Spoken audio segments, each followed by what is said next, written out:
Hey guys, welcome to Altcoin Ignition. In this video, we're going to have a look at the continued downtrend of Bitcoin and Ethereum, and I'm going to try and pinpoint where I think they might come to an end and we could see some upside. So if you like the sound of that, stick around. But first, all I ask in exchange for the content is that you like the video and subscribe to the channel. So with that out of the way, let's get on with it.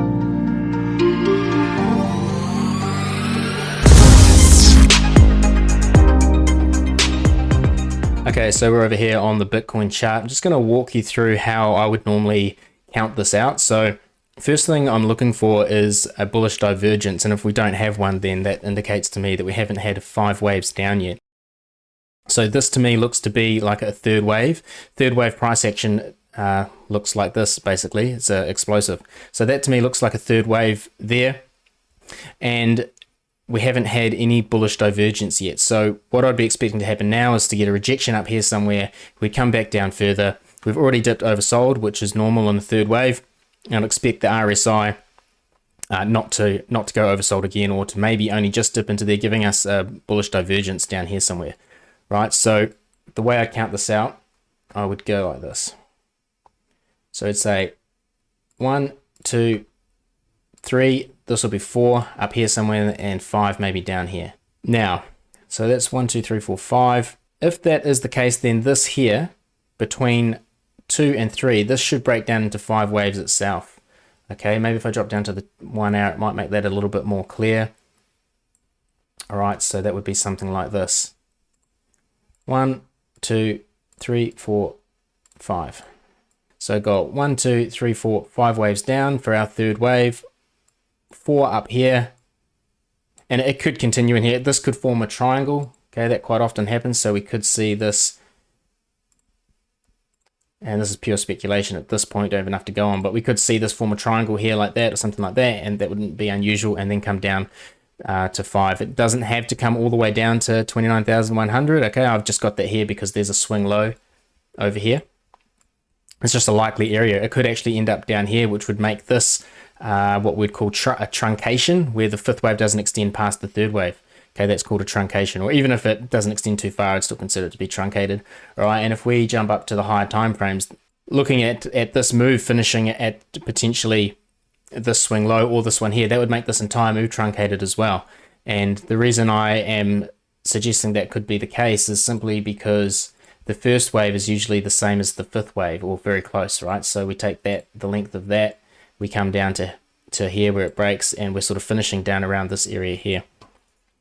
Okay, if we take that same principle and apply it to this wave count that we've got here, we've got the first wave here, wave 1, all right, 3, 4, that also brings it down to around this area somewhere.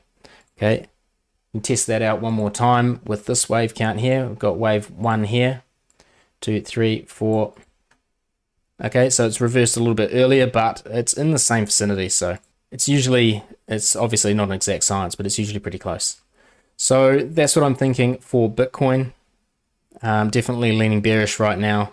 I wouldn't be placing any trades just yet. Okay, if we get a bearish enough candle that closes underneath this area here of support / resistance, then I may look to go for a short and put multiple targets in all the way down to here. So that's what I'm thinking for Bitcoin. Jump across to Ethereum now and have a look at what's happening over there. Okay, so we're over here on Ethereum now. I'm not going to go over my previous wave count. You can have a look back through my channel to find that in the previous video, but I've adjusted the count slightly here. I did have this as a 1 up here. I've changed that to here now. I think this is looking like a flat correction. So 1, 2, A, B, C there. Okay, and then this here doesn't look like third wave price action to me.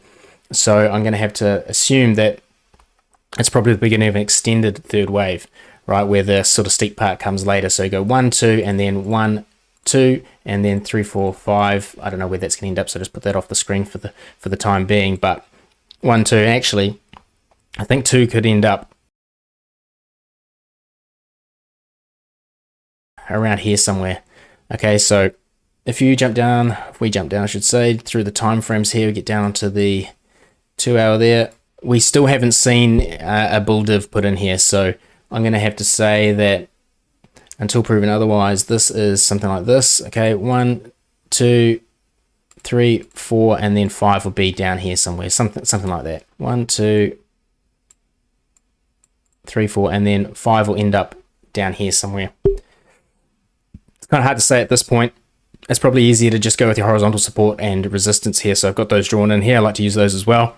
This candle here closes bearish. That is 1, 2 bearish retests of that level, right? So you can say this is some sort of double top here if you want.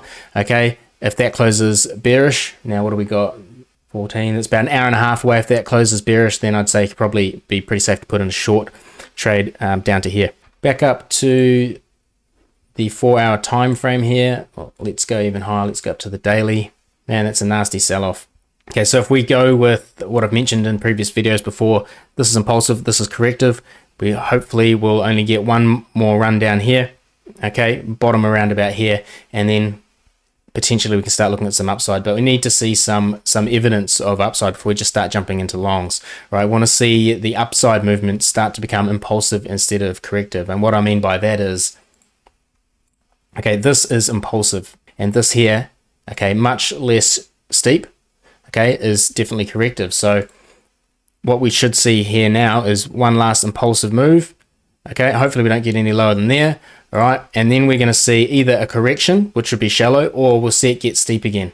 Okay, just ignore these numbers over here. I just push those off to the side because I'm not too sure what to do with them that early in the count. But before we can look to get long, we really want to see a explosive move to the upside. We want to see it get steep. We want to see evidence that it's impulsive price action and not corrective. Once we see impulsive price action, then we can be confident that we that the bull run's going to resume.